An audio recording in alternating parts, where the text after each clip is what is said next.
Box arts. You know them, you love them, and I got a few gripes with them. Specifically, I am going to be talking about the box arts that you see on Steam. Now, before we get started, I do want to say, most of the games that I'm going to be talking about, I really do enjoy. I just have a few complaints about the box arts. Let's get started with the least egregious, which is editions. For example, Spiritfarer Farewell Edition. Now, I don't have as big of a problem with this compared to some other things we're going to be looking at, but I also think it's kind of unnecessary.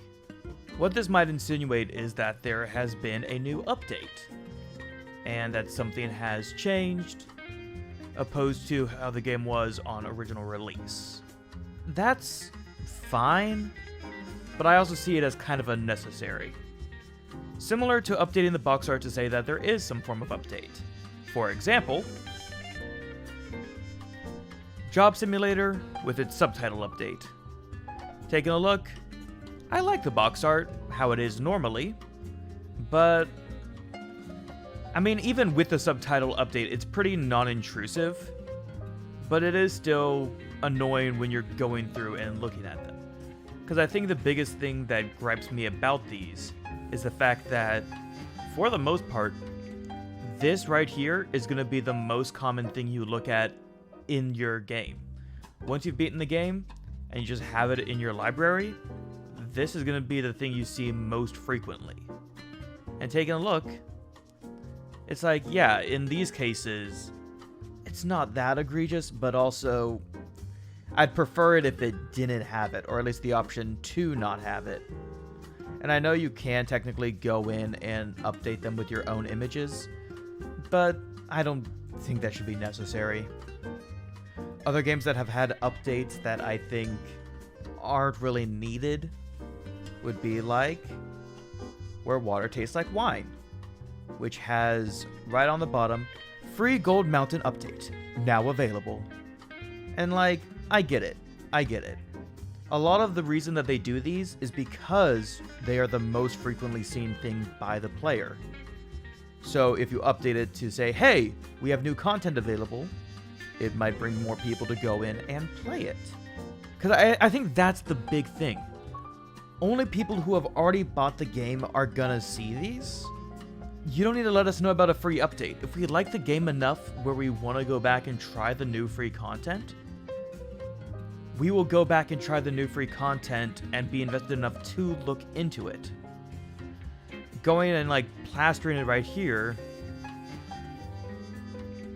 is just going to kind of leave a mark, especially if the update's been out for a while. And then kind of the last one is Thief Simulator VR on new engine. Now, I already am not the biggest fan of this box art. It's just kind of taking the logo and plastering it on with there's a lot of blank space. I've seen ones that do something similar that is, I think, better performed. We might take a look at those in a second. But taking a look at like on new engine. Cool. I bought the game like this. What's the difference? Like, it's gonna be something where only for a short period is this gonna like really matter, and then it's gonna be plastered on there for the rest of time, leaving a weird blemish. But all of these are fairly non-intrusive, but also pretty unnecessary. Speaking of unnecessary, one of the ones that I don't see as frequently, but is still pretty unnecessary, is posting your accomplishments. And the main example I have for that is Before Your Eyes. Wonderful game. Amazing game. I mean, hell, take a look. It's a BAFTA winner. I mean, I just feel like that's unnecessary. Like, again, the only people who are gonna be seeing these box arts are people who bought the game. Like, the only people that you really need to tell, hey, this won an award, is those that don't own the game yet. Because that's trying to be a selling point. Again, it's not too egregious. It is annoying, but I don't have like too many gripes with it, and congratulations on winning. Now we're gonna get on to the more egregious ones. In terms of just how it's presented, I understand why they are doing it. It makes sense. Because we are talking about the ads in the box art. Getting started with, I expect you to die, with the little part of the top that says, play the sequel. Both games are great. I played the original, I played the sequel. They're both great, and this is one of the lesser egregious ones. But it's still annoying. Like, I get why you are doing it. Because you're saying, hey, we just finished our game, we have a new game out, and we want people to play it. We want people to experience this, and what's the best platform to advertise to? Oh, the people who already own it. So, let's go and just say, play the sequel. Put that right there where everyone who already owns the game is gonna see it. I get that. Doesn't make it any less annoying. And I think the reason why this is so annoying for me is because of my TikTok series and YouTube short series, Here's a Game You Should Try, where the first thing I always show is the box art for the game. And with a lot of these things on there, it's like, I don't want to go through and say, here, and then just have like it plastered with ads on it. Especially if I'm recommending a game and the game itself is saying, hey, play the sequel as well. It's like, okay, calm down. We don't... Easy. So, like, it's annoying from that perspective. Where it makes it so, I don't want to show off these box arts with these ads, with these, like, little caveats included on them. Because I want it to be timeless. I want to be something where you can take a look at the box art, regardless in the time, and be like, oh, that's a nice looking box art. And, like, it's not gonna matter. But again, this one is not as egregious. The next one, though, is pretty bad. Which is House Flippers. New DLC available. In bright red, right at the bottom. And, like, taking a look, again, the box art itself, decent. Similar to the, like, Thief Simulator VR, just logo with background. Luckily, there's, like, a bit more in the background. But then, like, just look at it. New DLC available. Like, I get it. I get it. But if, like, you are passionate enough where you would want to purchase the DLC, like, I feel like maybe I'm just crazy and, like, I understand that it does work. Because if you're going to go to play it and you're like, oh, there is new DLC available. Here's the thing. I think that for the most part, I would rather see, like, ads like this when you launch the game.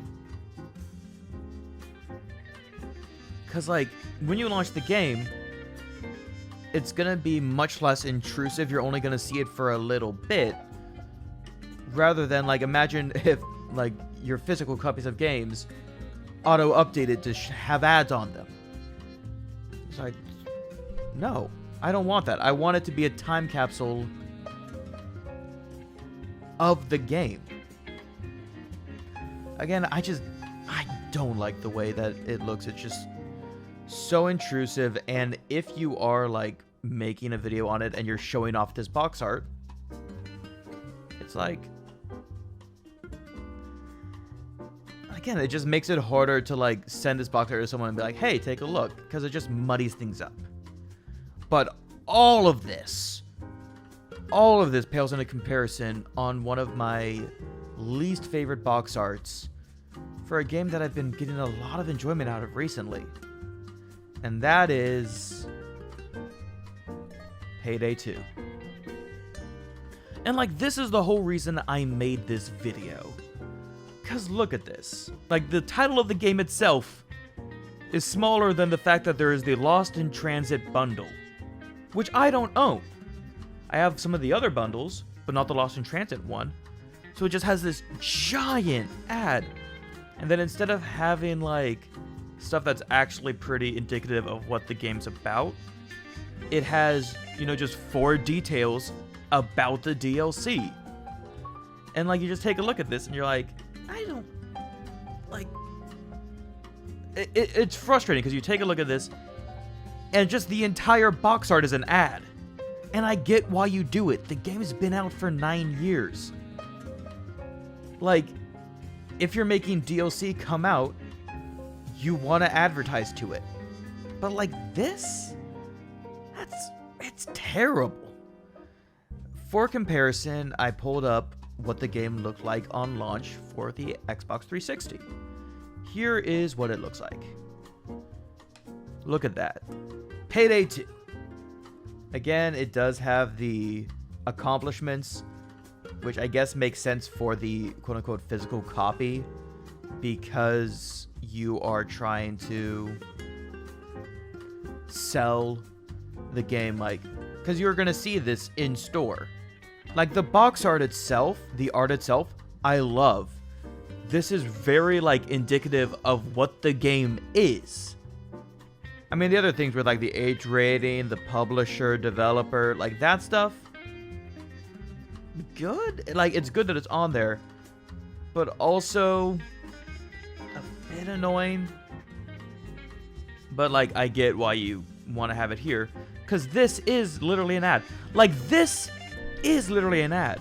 You're going to see these in the store when you go to buy a physical copy.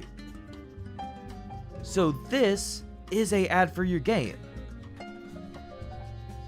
This shouldn't be an ad for your game, because you're only going to see these if you already own the game. Like, I would much rather have, like, the House Flippers new DLC available in the bottom than have it so the entire box art is the ad. I don't know. It is annoying. It is frustrating. I get why they do it. And are they going to change it? Not without, like, Steam intervention. But this is just gripes from somebody that spends way too much time staring at box arts for the type of things I make. Anyway, that's about it. Let me know if you have any thoughts on this. And yeah, see y'all next time.